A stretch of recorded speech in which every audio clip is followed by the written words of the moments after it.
Esto no es una confesión, porque nunca he intentado ocultar la responsabilidad que me incumbe en el trágico fin de mi marido, y también porque, a pesar de declararme única autora de su muerte, no soy una criminal. Al actuar como lo hice, me limitaba a ejecutar fielmente las últimas voluntades de Robert Browning, aplastándole la cabeza y el antebrazo derecho con el martillo pilón de la fábrica de su hermano. Sin haber probado una sola gota de té, volví la página. Con alguna anterioridad a su desaparición, mi marido me había puesto al corriente de sus experimentos. Ya entonces comprendía perfectamente que el ministerio se los hubiera prohibido como demasiado peligrosos, pero confiaba en obtener resultados positivos antes de informar sobre ellos. Aunque hasta el momento la ciencia solo ha conseguido transmitir a través del espacio el sonido y la imagen, gracias a la radio y la televisión, Bob aseguraba haber encontrado el medio de transmitir la propia materia. La materia, es decir, un cuerpo sólido, colocada en un aparato emisor, se desintegraba y reintegraba instantáneamente en un aparato receptor. Bob consideraba que su descubrimiento podría ser de tanta trascendencia como el de la rueda. Creía que la transmisión de la materia por desintegración-reintegración instantánea significaba una revolución sin precedentes, de radical importancia para la evolución del hombre. La difusión de su invento equivaldría al fin de los transportes mecanizados, no solo para los productos y mercancías que pudieran corromperse, sino también para los propios seres humanos. Bob, hombre eminentemente práctico, que jamás se dejaba llevar por la fantasía, vislumbraba ya un mundo desprovisto de aviones, trenes, coches, carreteras y vías férreas. Todo esto sería reemplazado por estaciones emisoras receptoras, repartidas por toda la superficie de la Tierra. Bastaría con situar a los viajeros y a las mercancías en el interior de una cabina emisora, para que fueran desintegrados y casi instantáneamente reintegrados en la cabina receptora del puerto de destino. Mi marido tropezó con algunas dificultades al principio. Su aparato receptor solo estaba separado de su aparato emisor por una pared. Como sujeto de su primera experiencia, eligió un viejo cenicero, recuerdo de un viaje que habíamos hecho a Francia. Cuando me trajo triunfalmente el cenicero, aún no estaba al corriente de sus investigaciones, y tardé un poco en comprender el significado de sus palabras. «Mira, Ann», dijo, «este cenicero ha permanecido totalmente desintegrado durante una 10 millonésima de segundo. Por un momento ha dejado de existir. Era solo un conjunto de átomos viajando a la velocidad de la luz entre dos aparatos. Y un instante después, los átomos se han reunido de nuevo para volver a formarlo. Por favor, Bob, ¿de qué hablas? Explícate». Entonces me reveló el objetivo de sus experiencias, y al ver que no lo comprendía, empezó a esgrimir dibujos y a manejar cifras, tras lo cual, naturalmente, entendí aún menos sus explicaciones. «Perdóname, Ann», dijo, al darse cuenta, riéndose de buena gana. «¿Te acuerdas de aquel artículo sobre los misteriosos vuelos de ciertas piedras que irrumpen sin causa aparente en algunas casas de la India, a pesar de que las puertas y las ventanas están cerradas?» «Sí, me acuerdo muy bien. El profesor Downing, que había venido a pasar el fin de semana con nosotros, dijo que, si no había algún truco, el fenómeno solo podría explicarse con la desintegración de las piedras en la calle y su reintegración en el interior de la casa antes de su caída». «Exactamente. A menos que el fenómeno se produzca por una desintegración parcial y momentánea de la pared atravesada de las piedras. Todo eso es muy bonito, pero sigo sin comprender.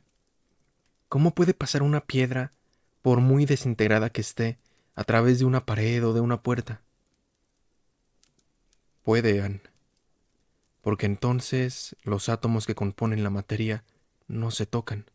Están separados entre sí por espacios inmensos.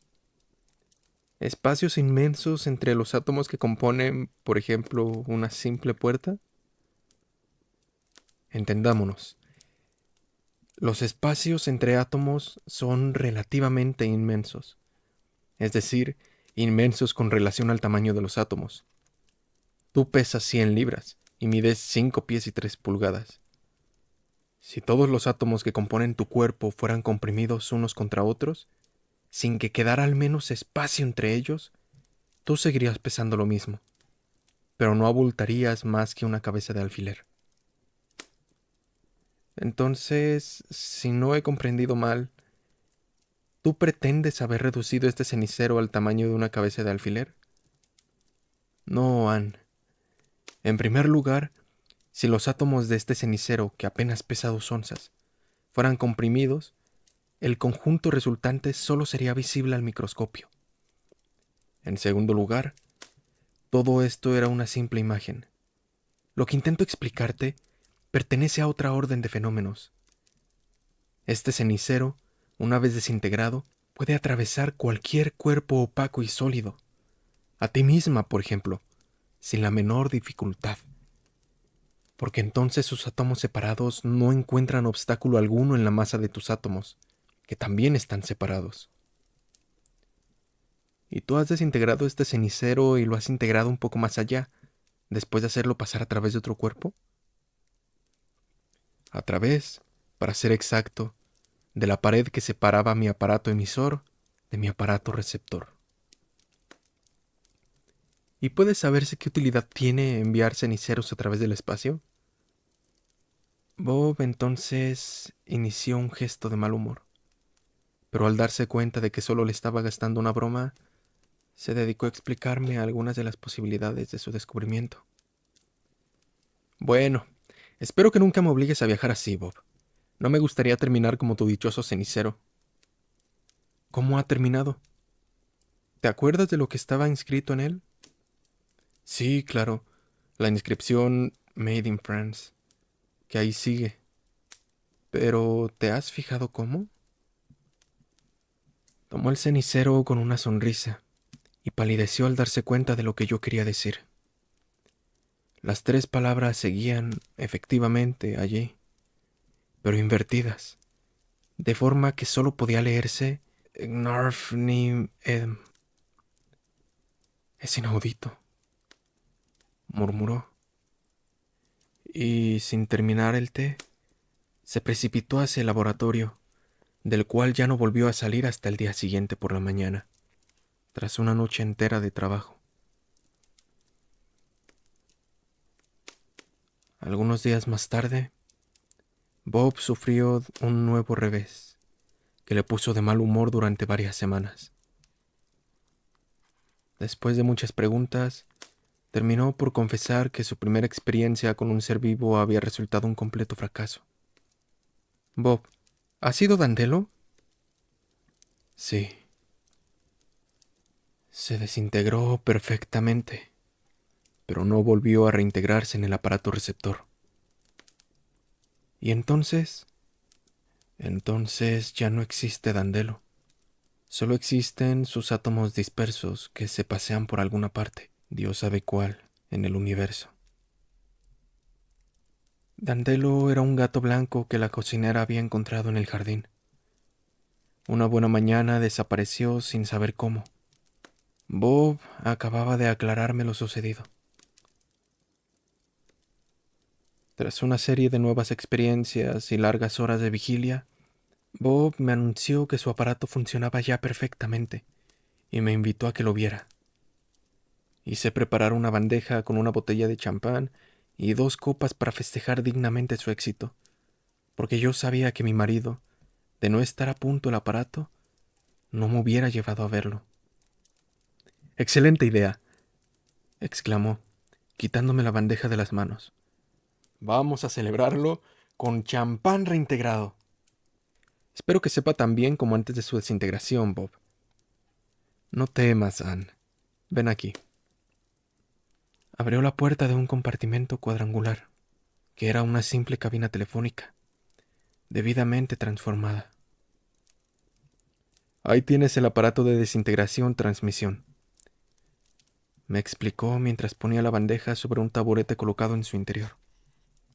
Cerró con cuidado, me tendió unos lentes de sol y me hizo situarme ante la puerta de cristales de la cabina. Tras ponerse él mismo los lentes negros, manipuló varios botones en el exterior de la cabina, y de esta se elevó el dulce ronroneo de un motor eléctrico. ¿Lista?, preguntó, apagando la luz y haciendo girar otro conmutador, que llenó el aparato de un resplandor azulado. Entonces, fíjate bien. Bajó una palanca y todo el laboratorio se iluminó violentamente con un cegador destello anaranjado. Vislumbré, en el interior de la cabina, una especie de bola de fuego que crepitó un instante, y sentí un repentino calor en la cara y en el cuello. Después solo pude ver 2 agujeros negros bordeados de verde, como cuando se mira durante cierto tiempo al sol. Puedes quitarte los lentes, Ann.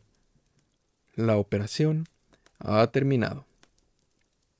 Y con un gesto teatral, mi marido abrió la puerta de la cabina, y a pesar de que me lo esperaba, fingí una gran sorpresa al comprobar que el taburete, la bandeja, las copas y la botella habían desaparecido.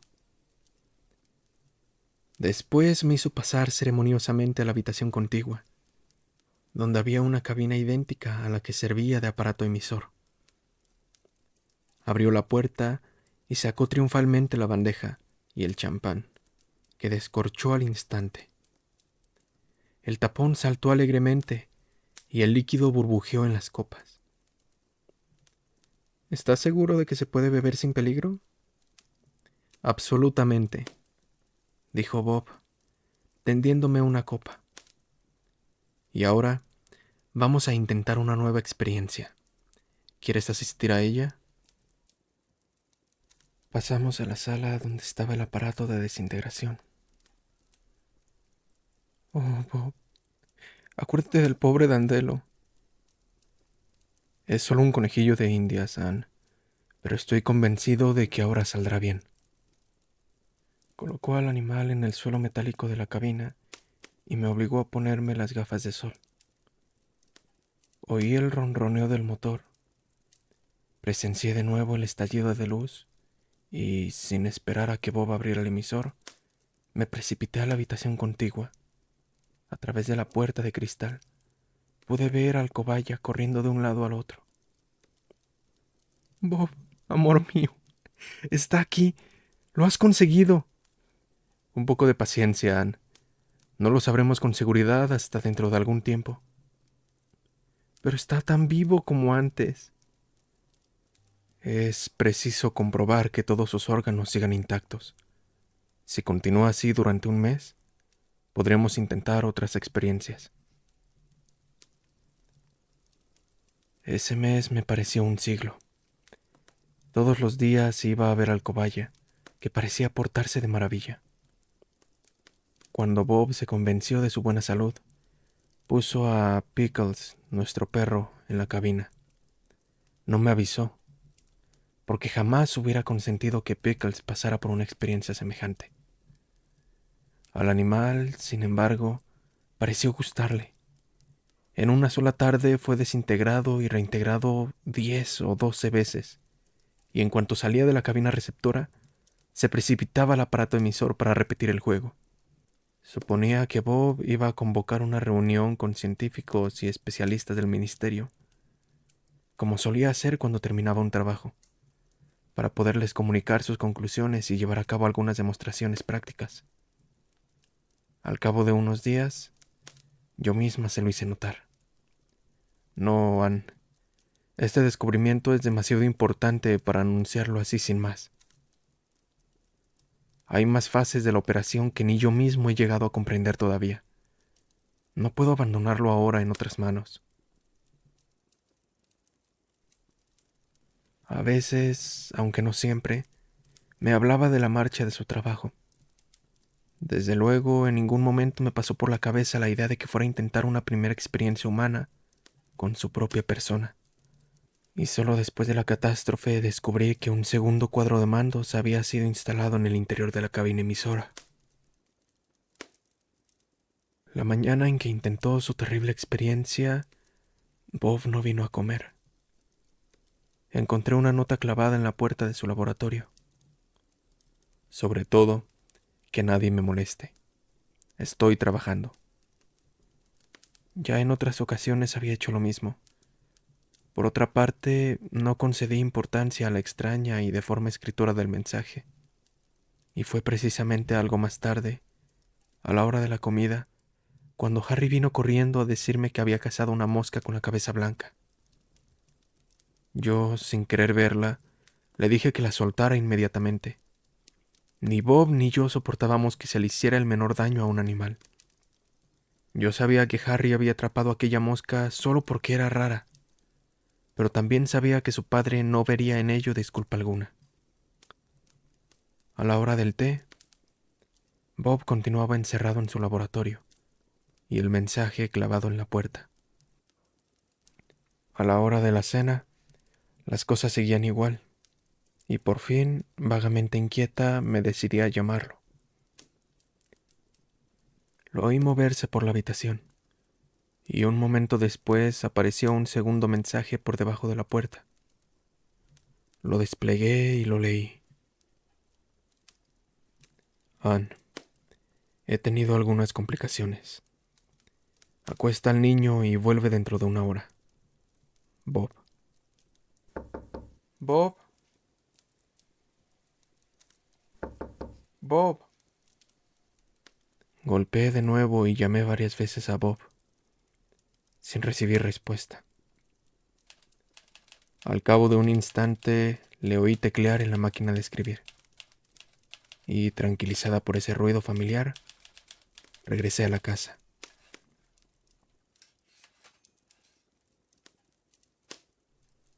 Después de acostar a Harry, volví al laboratorio y encontré una nueva hoja de papel, que Bob había deslizado, como la anterior, por debajo de la puerta. Esta vez leí con espanto. Anne, cuento con tu firmeza de espíritu para que no pierdas la cabeza, porque solo tú puedes ayudarme. Me ha sucedido un grave accidente. Mi vida no corre peligro por el momento, pero se trata, a pesar de ello, de una cuestión de vida o muerte. Me es imposible hablar. Nada se consigue, por lo tanto, llamándome o haciéndome preguntas a través de la puerta. Tienes que obedecer mis instrucciones al pie de la letra. Después de dar 3 golpes, para indicarme que estás de acuerdo, vete a buscar una taza de leche y añádele una copa colmada de ron. No he comido ni bebido nada desde anoche, y tengo necesidad de hacerlo. Confío en ti, Bob.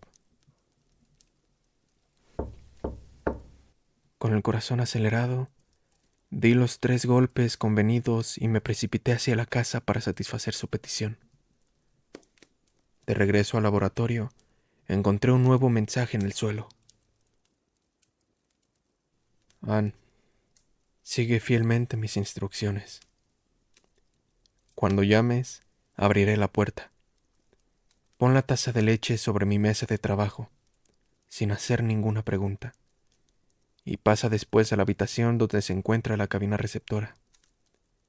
Una vez allí, mira bien por todas partes. Es absolutamente necesario que encuentres una mosca, aunque no puede andar muy lejos. Yo me he pasado horas buscándola en vano.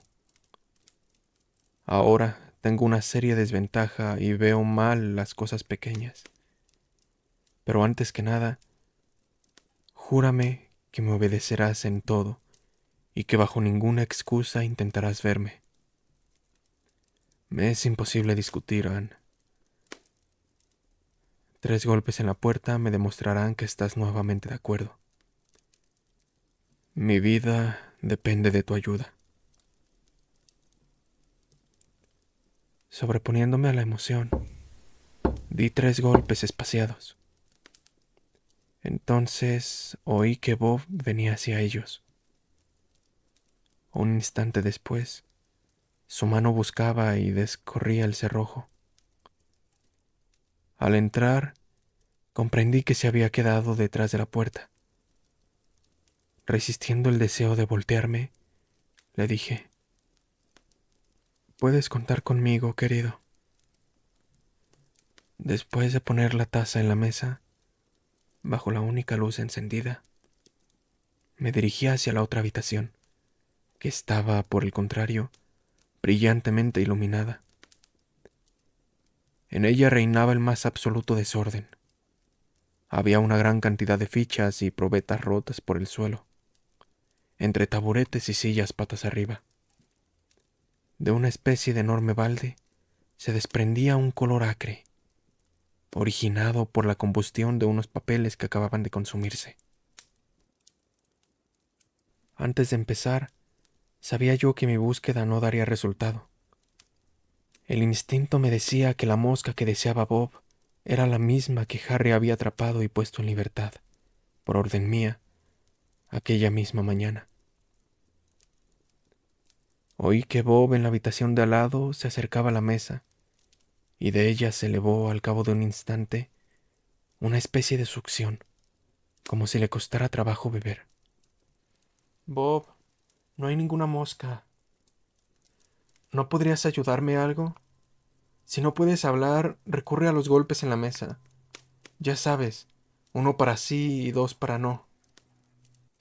Aunque había intentado dar una entonación normal a mi voz, tuve que hacer un esfuerzo terrible cuando oí 2 golpes secos en su escritorio, para reprimir un sollozo. ¿Puedo... ¿Puedo entrar en la habitación, Bob? No comprendo nada de lo que pasa, pero sea lo que sea, sabré enfrentarme con valor a ello. Hubo un momento de silencio y, por fin, un solo golpe. Al llegar a la puerta me quedé paralizada de estupor. Bob se había echado por la cabeza el paño de terciopelo dorado que generalmente se encontraba sobre la mesa donde comía, cuando por cualquier motivo no quería salir del laboratorio. «Bob, seguiremos buscando mañana, a la luz del sol. ¿No podrías ir a acostarte? Si quieres, te llevaré a la habitación de los huéspedes y cuidaré que nadie te vea». Su mano izquierda surgió repentinamente del paño que le tapaba hasta la cintura y dio 2 golpes en la mesa. «¿Necesitas un médico? ¿Quieres que telefonee al profesor Moore? Te sería más útil que yo». La respuesta fue una vez más negativa. Yo no sabía qué hacer ni qué decir. Algo, sin embargo, me daba vueltas en la cabeza. Por fin le dije: «Harry encontró esta mañana una mosca muy extraña, que yo le obligué a dejar en libertad. ¿No podría ser la que buscas?»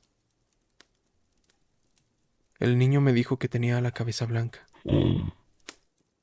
Bob emitió un extraño suspiro, ronco y metálico, y en aquel momento tuve que morderme la mano hasta que brotó sangre para no gritar.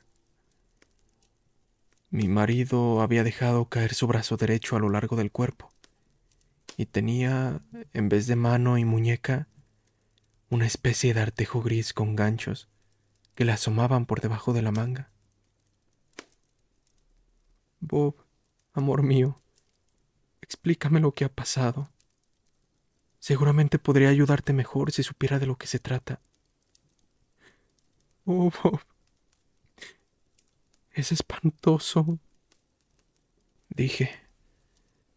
Sacó la mano izquierda y, tras golpear una vez en la mesa, me indicó la puerta. Salí por ella, la cerré y me desplomé en el suelo. Bob echó el cerrojo, anduvo un poco por la habitación y finalmente se puso a escribir en máquina.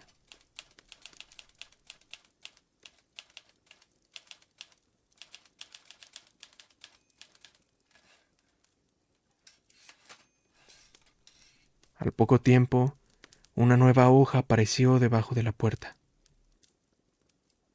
Vuelve mañana. Para entonces te tendré preparada una explicación. Toma un somnífero y duerme. Voy a necesitar todas tus fuerzas. Bob. ¿No querrás nada durante la noche, Bob? Grité a través de la puerta en cuanto conseguí dominar el temblor de mi voz. Dio 2 golpes rápidos y nuevamente se oyó el tecleo de la máquina.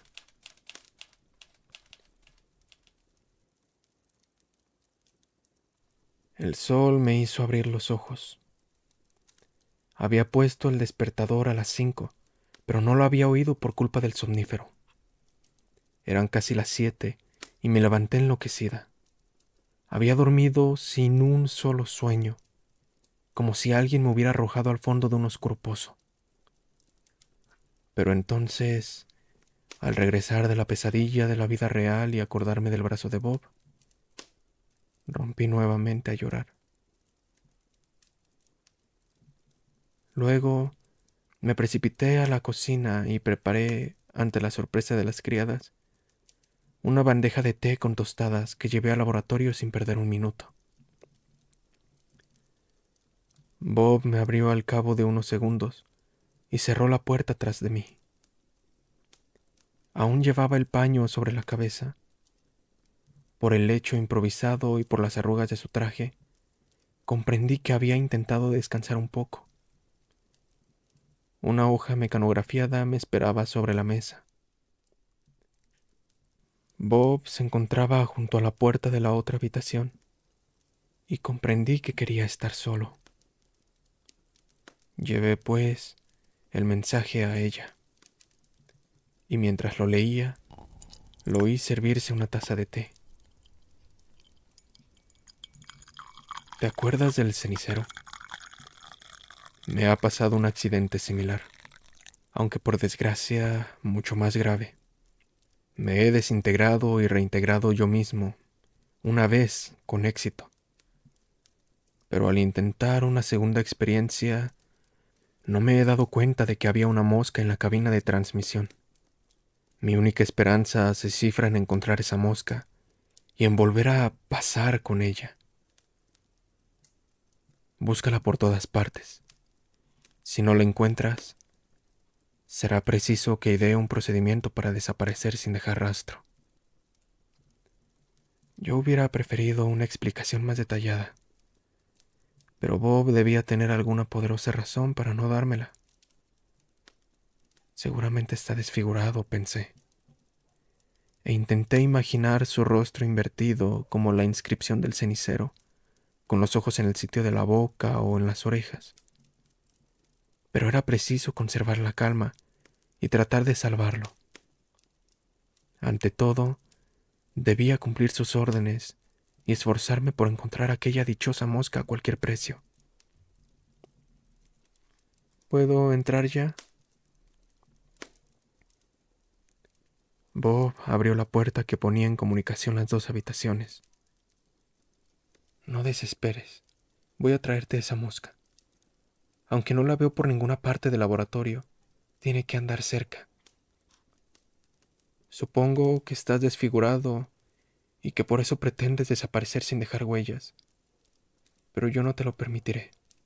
Si fuera necesario, daría una máscara o una capucha y continuarías tus investigaciones hasta conseguir volver a la normalidad.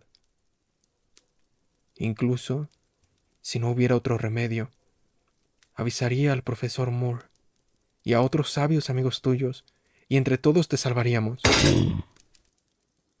Bob golpeó con violencia la mesa y emitió el suspiro bronco y metálico de la noche anterior. No te irrites, Bob. No haré nada sin prevenirte, te lo prometo. Ten confianza en mí y déjame ayudarte. Estarás desfigurado, ¿no es cierto? Seguramente de un modo terrible. ¿Quieres enseñarme la cara? No me darías asco. Soy tu mujer, Bob. Dio 2 rabiosos golpes para indicarme su total negativa y me ordenó con la mano que saliera. Bueno, voy a buscar esa mosca, pero júrame antes que no harás ninguna tontería y que no tomarás la menor iniciativa sin consultarme. Extendió lentamente la mano izquierda y comprendí que ese gesto equivalía a una promesa. Jamás olvidaré aquella espantosa jornada dedicada íntegramente a la caza de moscas. Puse la caza patas arriba, obligando a las criadas a participar en mi búsqueda. Aunque les expliqué que se trataba de una mosca escapada del laboratorio de mi marido, sobre la cual se había llevado a cabo un importante experimento y que a toda costa era preciso recuperar viva, creo que en más de un momento me creyeron loca. Eso fue, por otra parte, lo que más tarde me salvó de la vergüenza de la horca. Interrogué a Harry. No comprendió inmediatamente y lo sacudí hasta que empezó a llorar. Entonces tuve que armarme de paciencia. Sí, se acordaba. Había encontrado la mosca en el reborde de la ventana de la cocina, pero la había soltado, obedeciendo a mis órdenes. A pesar de encontrarnos en pleno verano, en nuestra casa apenas había moscas, porque vivíamos en lo alto de una colina donde siempre hacía viento. De todos modos, atrapé varios centenares. Hice poner jícaras de leche, confituras y azúcar en los rebordes de las ventanas y en varios sitios del jardín. Ninguno de los insectos cazados, sin embargo, respondió a la descripción dada por Harry. Las examiné personalmente con una lupa y todas parecían iguales. A la hora de comer, llevé al laboratorio leche y puré de papas. Por si acaso, también algunas moscas escogidas al azar, pero mi marido me dio a entender que no le servían de nada. Si de aquí a la noche no aparece la mosca, estudiaremos el procedimiento a seguir. Mi idea es esta. Me instalaré en la habitación de al lado, con la puerta cerrada y te haré preguntas. Cuando no puedas contestar con un sí o un no, escribirás la contestación a máquina y me la echarás por debajo de la puerta. ¿Te parece bien? Golpeó Bob con su mano útil.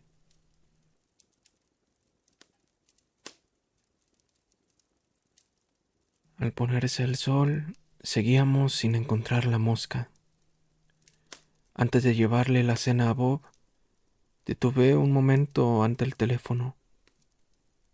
Sin duda alguna, todo aquello era una cuestión de vida o muerte para mi marido. ¿Tendría yo suficiente fuerza para oponerme a su voluntad e impedirle que pusiera un fin a sus días?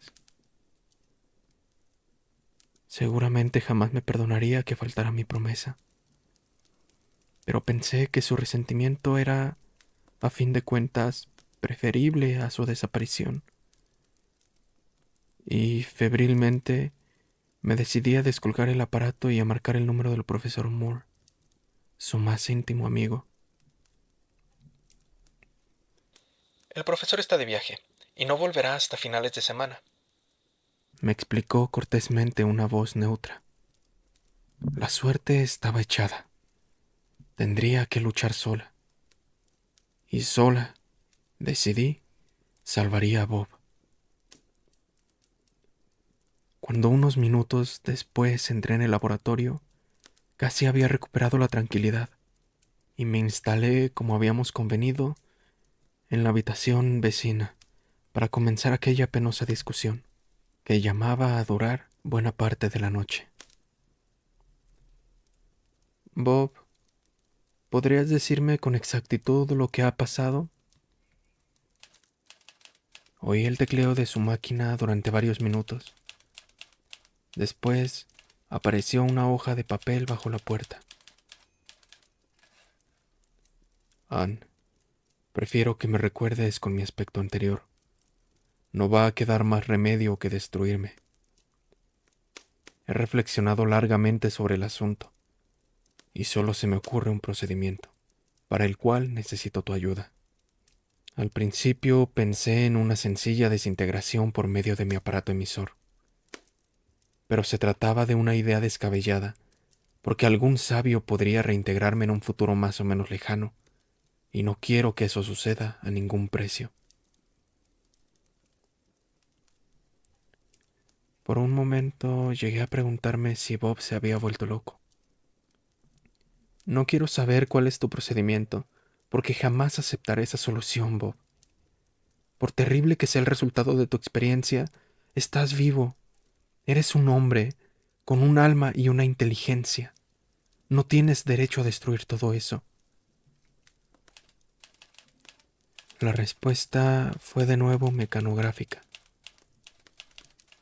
Estoy vivo, pero no soy ya un hombre. En cuanto a mi inteligencia, puede desaparecer de un momento a otro. Ni siquiera sigue intacta. Y no puede haber alma sin inteligencia. Tienes que poner a los otros sabios al corriente de tus experiencias y trabajos. Ellos terminarán por salvarte.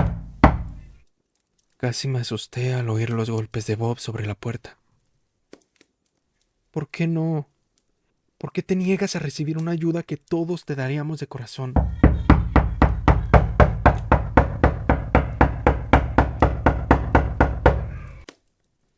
Mi marido aporreó entonces la puerta con una docena de golpes furiosos, y yo comprendí que por ese camino no iba a ninguna parte. Entonces le hablé de mí, de su hijo, de su familia. No me contestó. Cada vez me sentía más desconcertada. Por fin me aventuré a lanzar un tímido: Bob, ¿me escuchas? Esta vez se oyó un solo golpe, mucho más suave. En una de tus cartas te referías al cenicero de tu primera experiencia. ¿Crees que si lo hubieras metido otra vez en el aparato, las letras habrían podido recuperar su primitivo orden? Unos instantes más tarde, leí en la nueva hoja que acababa de ser deslizada debajo la puerta lo siguiente: Veo a dónde vas a parar, Anne.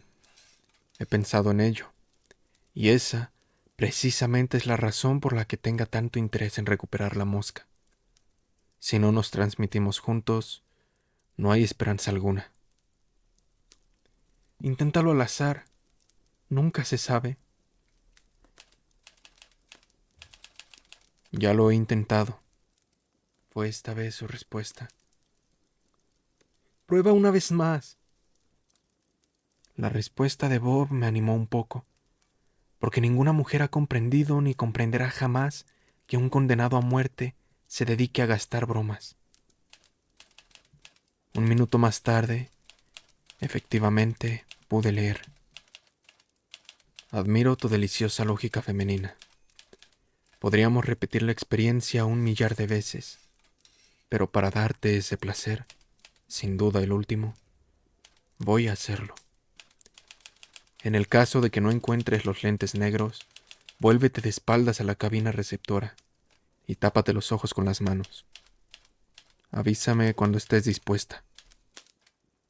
Ya, Bob.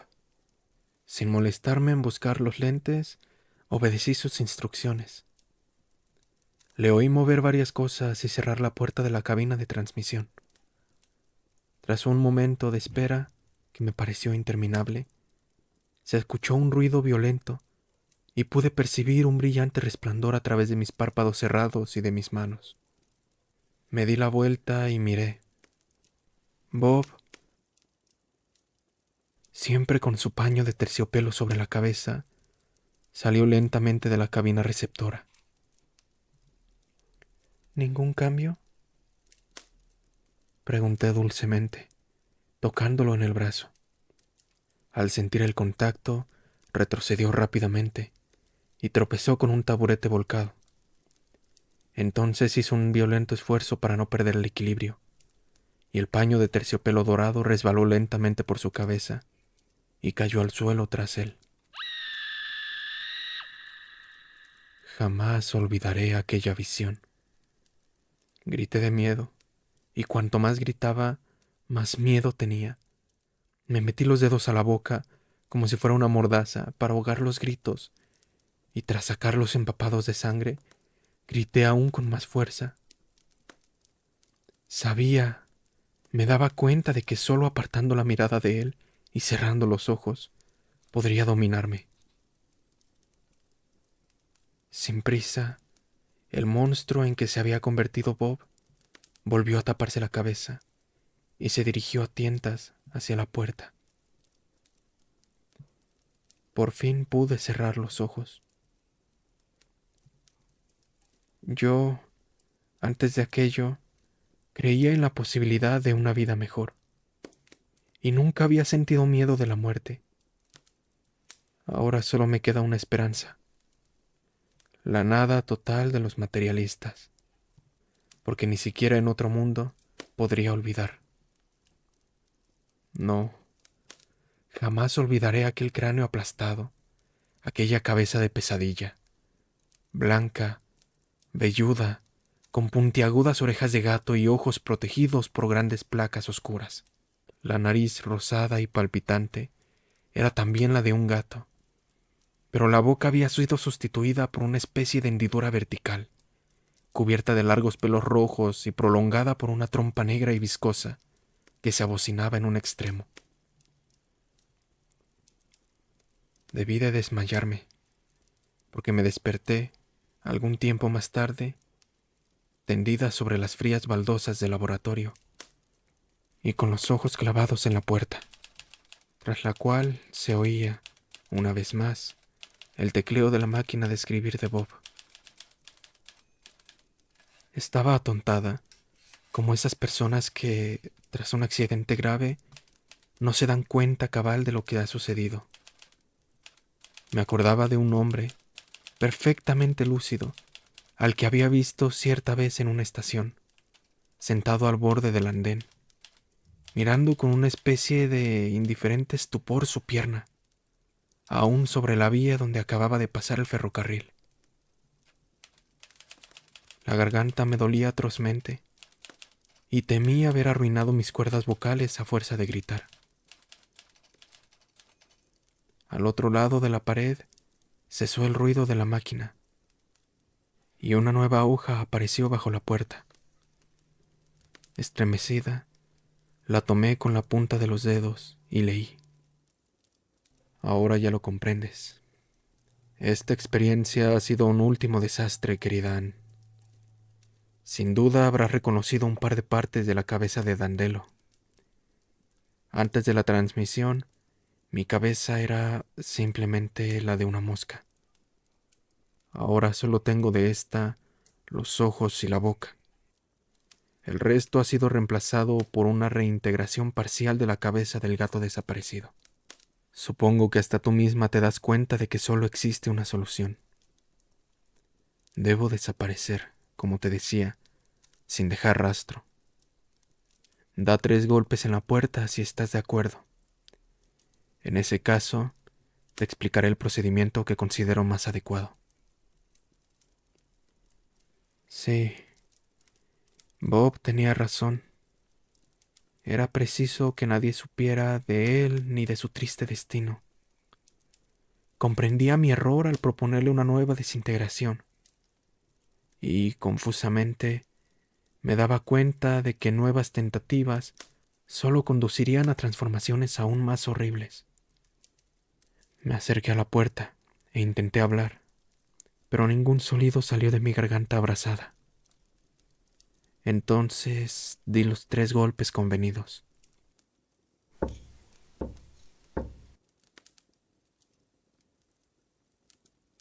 El resto puede adivinarse.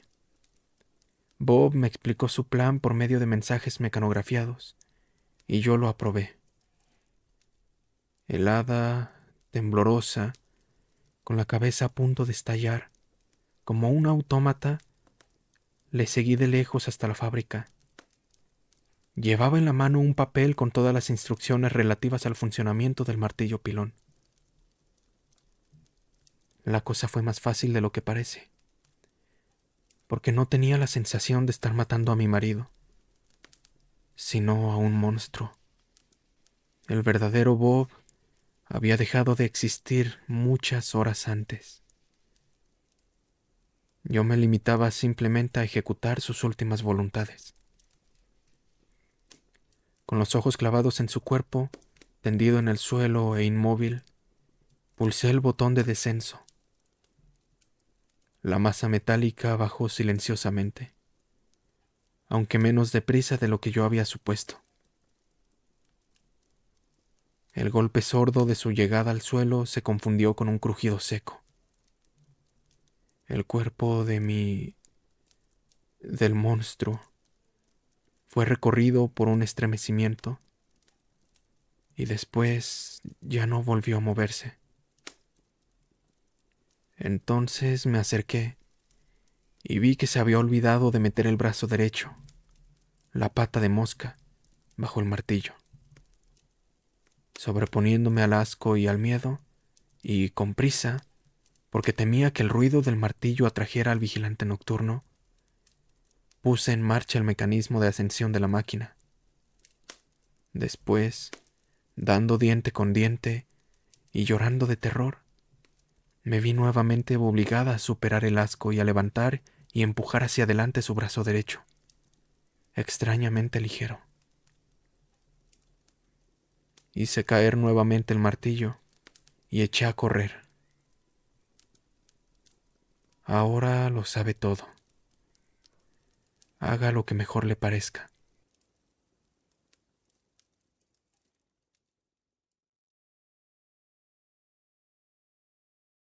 Al día siguiente, el inspector Twinker vino a tomar el té conmigo.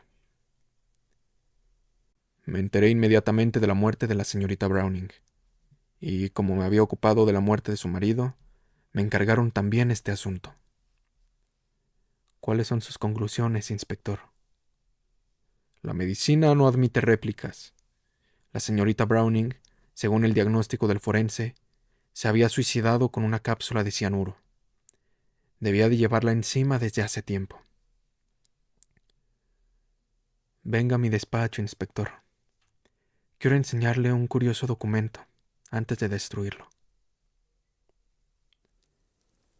Twinker se sentó ante mi mesa y leyó, al parecer sin alterarse, la larga confesión de mi cuñada, mientras yo fumaba mi pipa al lado de la chimenea. Cuando volvió la última página, reunió cuidadosamente todas las hojas y me las tendió. ¿Qué le parece?, pregunté mientras las arrojaba con cierta delectación a la chimenea. En lugar de responder inmediatamente, esperó a que el fuego devorara por completo las hojas blancas, que se retorcían y adquirían extrañas formas. En mi opinión, este manuscrito prueba definitivamente que la señorita Browning estaba loca de atar, dijo, clavando en mí sus ojos claros. Sin duda, asentí yo mientras encendía la pipa. Permanecimos un buen rato mirando el fuego. Esta mañana me ha pasado algo muy curioso, inspector. Fui al cementerio, al sitio donde estaba enterrado mi hermano. No había nadie. Sí, había alguien, señor Browning. Yo estaba ahí. No quise molestarlo en sus trabajos. Entonces, ¿me vio? Sí, lo vi enterrar una caja de cerillas. ¿Sabe lo que había dentro? Supongo que una mosca. Sí, la encontré de mañana en el jardín. Había caído en una tela de araña. ¿Estaba muerta? No del todo. Tuve que acabar con ella. La aplasté entre dos piedras. Tenía la cabeza blanca, completamente blanca.